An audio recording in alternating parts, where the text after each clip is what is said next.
Mateus 25, do 31 em diante, diz assim: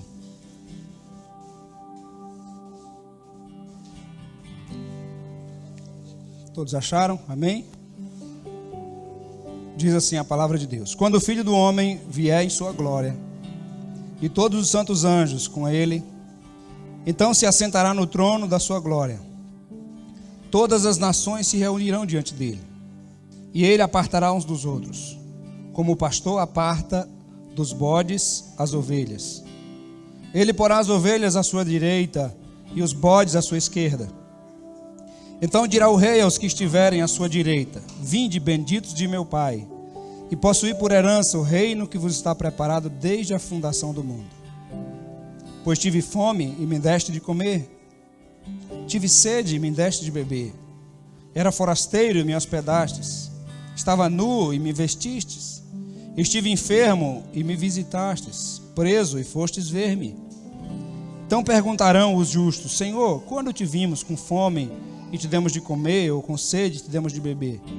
E quando te vimos forasteiro e te hospedamos, ou nu e te vestimos? E quando te vimos enfermo ou preso e fomos ver-te? Ao que lhe responderá o rei: em verdade vos digo que quando fizestes a um destes meus pequeninos irmãos, a mim o fizestes. Então dirá também aos que estiverem à sua esquerda: apartai-vos de mim, malditos, para o fogo eterno, preparado para o diabo e seus anjos. Pois tive fome e me deste de comer, tive sede e me deste de beber, fui fora e não me deste de beber, fui forasteiro e não me recolhestes, estive nu e não me visitastes, não me vestistes, enfermo e preso e não me visitastes. Então eles também lhe responderão: Senhor, quando te vimos com fome, ou com sede, ou estrangeiro, ou nu, ou enfermo, ou preso, e não te servimos? Então lhes responderá: em verdade vos digo que todas as vezes que deixastes de fazer a um destes pequeninos, foi a mim que o deixastes de fazer. Irão estes para o castigo eterno, mas os justos para a vida eterna. Pai, nós te agradecemos por tua palavra. Pedimos que ministre o nosso coração essa noite, Senhor, sobre a urgência da mensagem, sobre a esperança que temos em Cristo Jesus da eternidade. Pai, que isso esteja em nossa mente todo dia, que isso esteja em nosso coração todo dia, que a tua palavra, Senhor, venha nos fazer recordar dessa realidade do teu reino. Por isso, Pai, ministra o nosso coração essa noite. É o que nós pedimos, oramos em nome de Jesus. Amém? Podem sentar.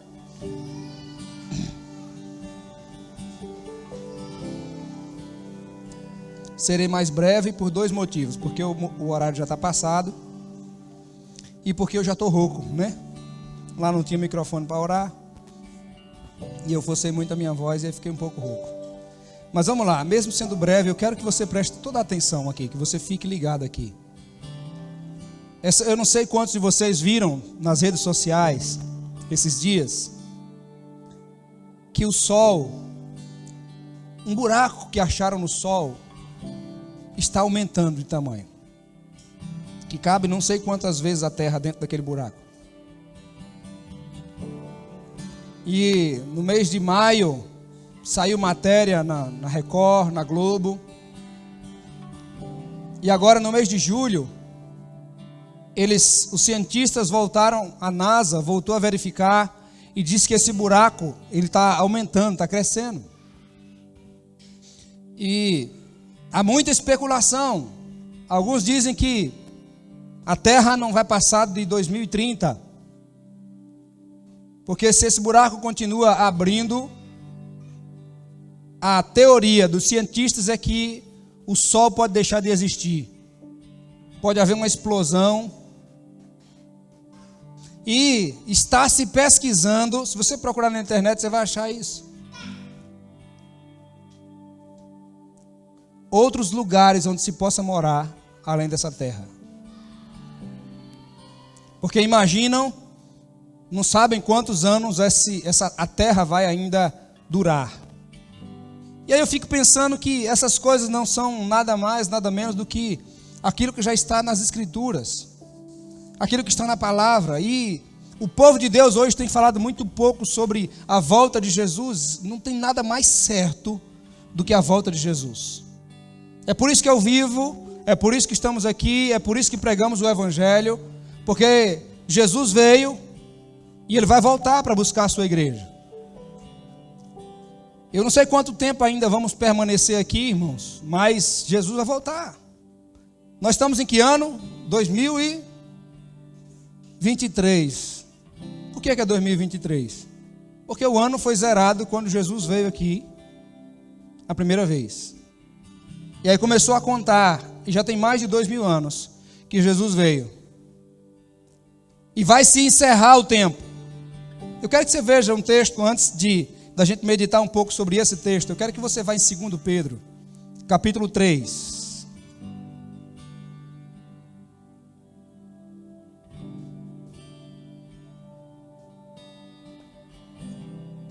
Nas quartas-feiras nós estamos falando do discipulado, módulo 2.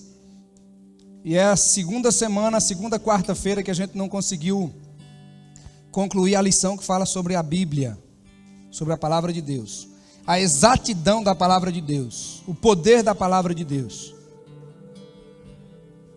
E nessa quarta-feira a gente termina para começar a nova lição. Você é convidado para estar aqui na quarta-feira.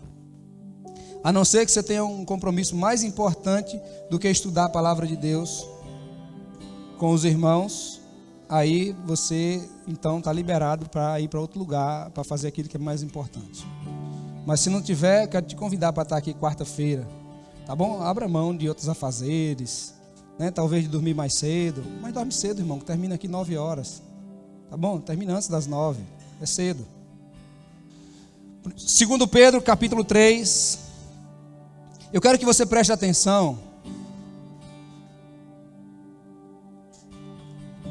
A força da gravidade, irmão, que puxa para o centro da terra, mantinha toda a terra em volta de água.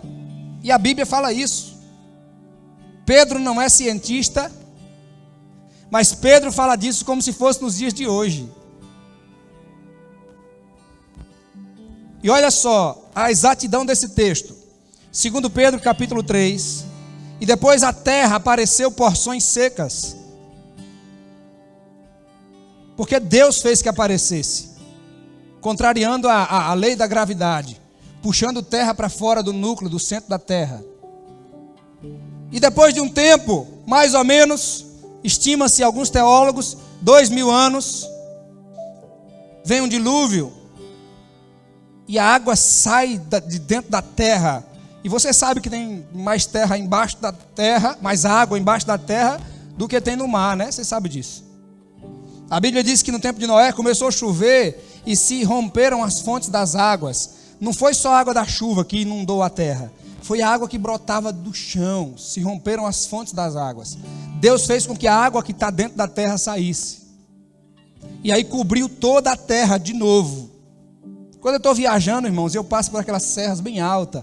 E você vê as marcas bem niveladas nas rochas, nas pedras, na serra mesmo. Aquilo ali foi quando a água do dilúvio foi baixando, irmão. E foi ficando aquelas marcas. Quando é que a água chegou nessas serras tão altas que a gente vê? Foi na época do dilúvio. Agora olha o que a Bíblia diz que vai acontecer com essa terra. A ciência está dizendo algumas coisas, mas olha o que a Bíblia diz. Irmão, quanto mais se estuda, um pouco de ciência pode gerar dúvida, mas muita ciência confirma aquilo que a fé já estabelece. Confirma a palavra de Deus. Olha só, 2 Pedro 3, verso 1. Amados, esta é a segunda carta que vos escrevo. Nas duas cartas procuro despertar pensamentos puros nas vossas mentes. Quero que vos lembreis das palavras que primeiramente foram ditas pelos santos profetas e do mandamento do Senhor e Salvador, dado mediante os vossos apóstolos. Sabei primeiro que nos últimos dias virão escarnecedores, andando segundo suas próprias concupiscências. Nos últimos dias, que eu acredito que são os nossos dias, os últimos dias. Olha só, e dizendo: onde está a promessa da sua vinda? zombando, irmão. Eu já ouvi pessoas falar assim, desde quando eu nasci, eu vejo falar que Jesus vai voltar. E um dia vai voltar, do mesmo jeito que quando as águas do dilúvio vieram, tinha gente tirando sarro e tirando onda de Noé e foram submergidos nas águas do dilúvio. Olha só, dizendo, onde está a promessa da sua vinda? Desde que nossos pais dormiram, todas as coisas permanecem como desde o princípio da criação. Eles de propósito ignoram isso, que pela palavra de Deus, já desde a antiguidade existiram os céus e a terra, que foi tirada da água. A terra foi tirada da onde? Da água. Presta atenção, irmão, na leitura do texto. E no meio das águas subsiste. Todo lado que você for, irmão, uma hora vai chegar na água. Olha para o globo terrestre. Toda direção que você for, uma hora chega na água. Presta atenção, versículo 6. Por essas coisas também pereceu o mundo de então, coberto pelas águas do dilúvio. Cerca de 2000 anos depois, dizem alguns teólogos, estudiosos. Passa mais 2000 anos, Jesus vem. Passa mais 2000 anos, eu acredito que Jesus está perto de voltar. Versículo 7. Mas os céus e a terra que existem agora, pela mesma palavra, têm sido guardados para o fogo, sendo reservados para o dia do juízo e da perdição dos homens ímpios. Essa terra está sendo reservada para o quê? Para o fogo. Não vai ter mais dilúvio, irmão. Não tenha medo de morrer de um dilúvio. Mas essa terra será destruída pelo fogo. Está aqui na Bíblia. Aí diz, o sol está abrindo e cada explosão que vai dando nas crateras do sol, que é apenas uma estrela que o Senhor criou, é equivalente a 300 milhões de bombas atômicas, se eu não me engano.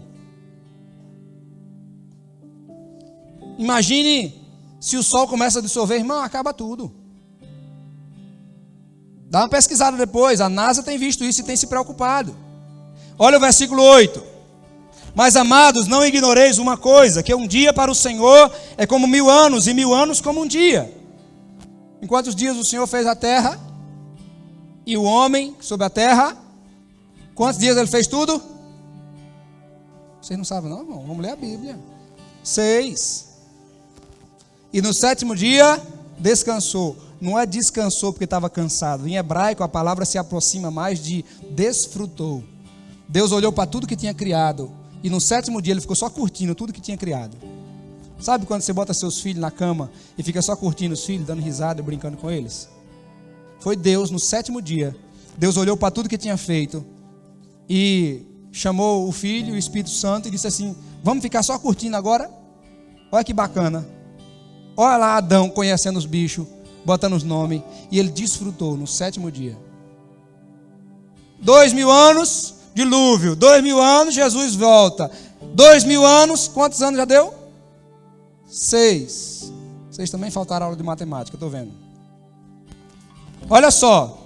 Versículo 8 diz assim, não ignoreis, amados, uma coisa, que é um dia para o Senhor como 1000 anos, e 1000 anos como um dia. Então quantos dias já passaram? Quantos? 6. O 7º dia está chegando.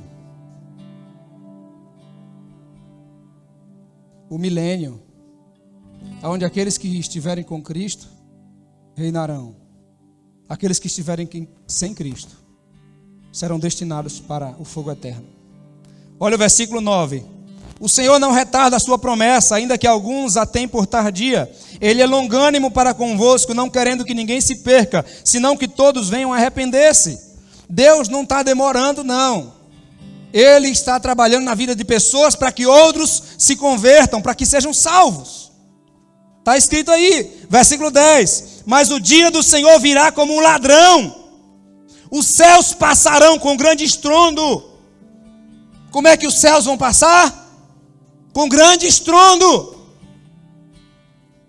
Só basta, se a terra se aproximar do sol de alguma maneira, qualquer explosão destrói tudo, irmão. Os céus e a terra passarão com grande estrondo, e os elementos ardendo se desfarão, e a terra e as obras que nelas há serão descobertas. Os elementos vão se desfazer, vai derreter tudo de fogo. Primeiro saiu da água, 2000 anos, a água cobriu tudo de novo. 2000 anos, Jesus vem. 2000 anos, a terra vai ser destruída com fogo. Quantos anos a gente tem ainda? Não sei. Será que 2030? Não sei. Não sei. Agora, que tem acontecido algumas coisas estranhas, que tem preocupado aqueles que conseguem enxergar coisas que nós não vemos no espaço, tem acontecido. Pastor, e se Jesus não voltar nos próximos 10 anos? Tá, beleza, e você quiser viver do jeito que você quiser. E se Jesus voltar o ano que vem? Ou esse ano? Eu quero estar pronto para quando ele voltar. Não vai dar para eu pregar o que eu queria pregar hoje, mas eu quero adiantar com você aqui. Olha o versículo 11. Havendo, pois, de perecer todas essas coisas, que pessoas não deveis ser em santidade e piedade? Se tudo vai ser destruído, irmão, vai se acabar, que tipo de pessoa você não deve ser? Você tem que ser hoje mais crente do que ontem. E amanhã mais crente do que hoje. Versículo 12. Aguardando e desejando ardentemente a vinda do dia de Deus, em que os céus, o que é que vai acontecer com os céus? Em fogo se dissolverão e os elementos ardendo se fundirão. Tudo vai se acabar por meio do fogo, está dizendo a palavra de Deus. Quando o sol começar a esquentar mais, irmão, você vai se lembrar daquilo que eu estou dizendo a você. Tudo vai ser destruído por meio de fogo. Cada dia que passa, é mais difícil viver sem ar-condicionado. É ou não é? Tu gosta de ficar refrescado? Tu gosta de um ar-condicionado? Então eu te recomendo ir para o céu. Porque do outro lado, o negócio é quente e não esfria nunca. Nem de dia, nem de noite. Versículo 13. Mas nós, segundo a sua promessa, aguardamos novos céus e uma nova terra, nos quais habita a justiça. Eu aguardo um novo céu e uma nova terra, e você? Aonde habita o quê? Justiça. Porque aqui, irmão, aqui não tem justiça, irmão.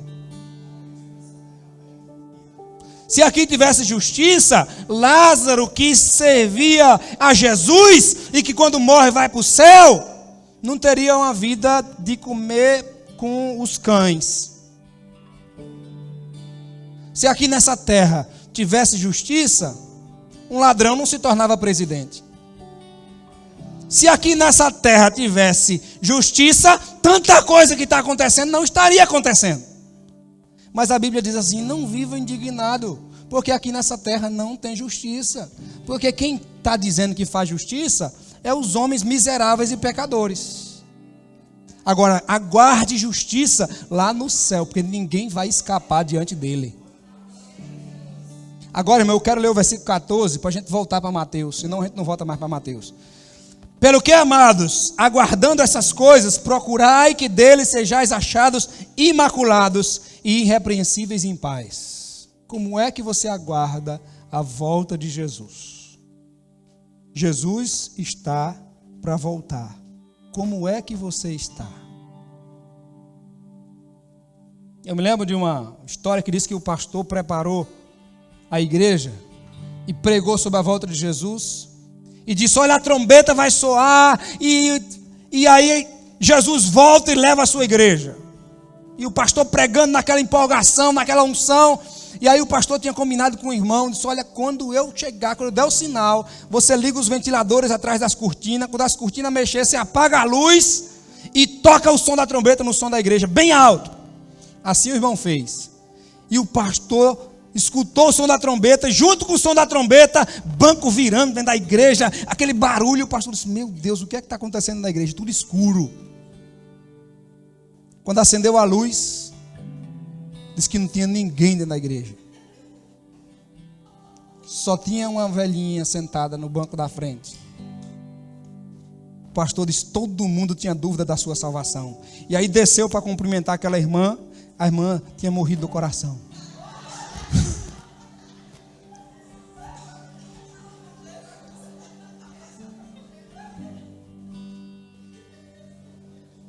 Irmão, brincadeira à parte. Agora, eu quero perguntar para você. Se Jesus voltar hoje, você acredita que subiria?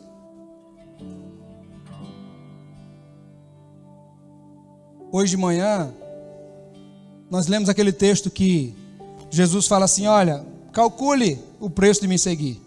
Um homem que constrói um alicerce, sem pensar na dificuldade do restante de construir o restante. Um homem que vai à guerra sem saber quanto está vindo contra ele. Ele disse, então veja só. E qualquer de vocês que não renunciar a tudo quanto tem, não pode ser meu discípulo.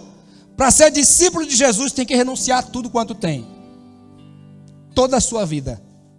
E eu achei interessante, Ludmila falando de uma coisa que ela pensava nas músicas que ela gostava, nas danças que ela gostava, e que ela achava que seria difícil servir a Deus por causa da... ia ter que renunciar a isso. E eu acho interessante que cada pessoa tem algo para renunciar. Agora, você só pode ser discípulo de Jesus se você abrir mão de tudo por causa dele.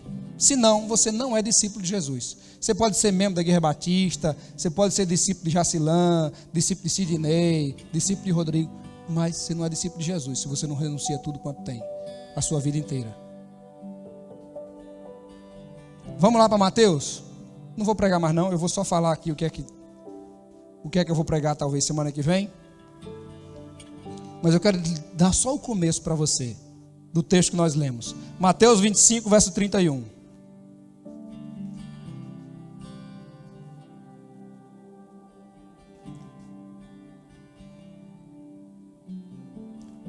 Rodrigo, aquele videozinho que eu mandei no teu zap, dá para passar?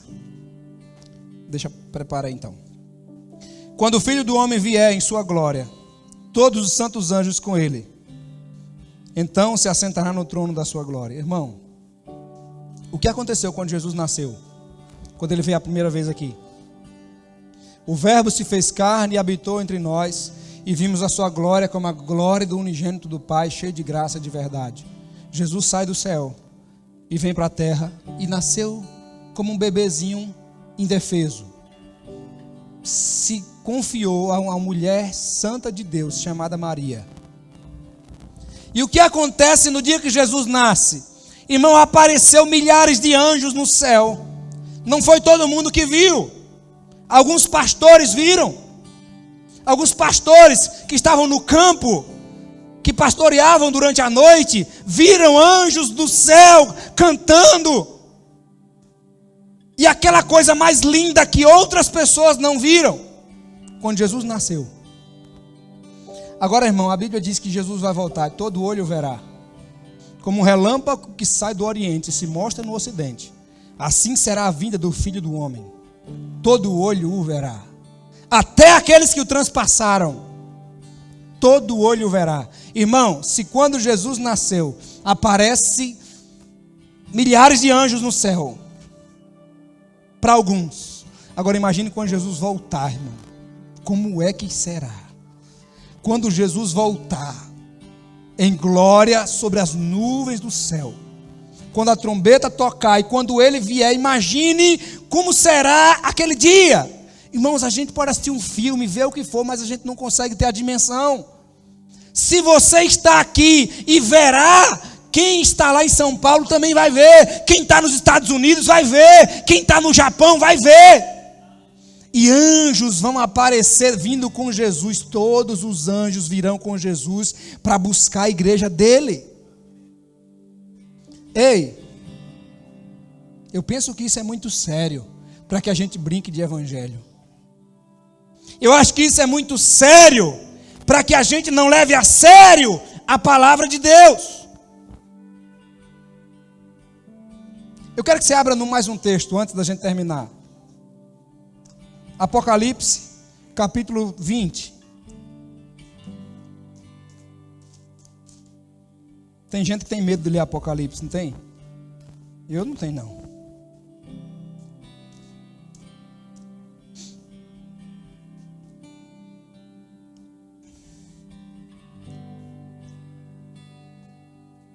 Olha quando ele voltar, irmão. Olha o que vai acontecer. Capítulo 20, verso 9 e 10. Você pode ficar em pé?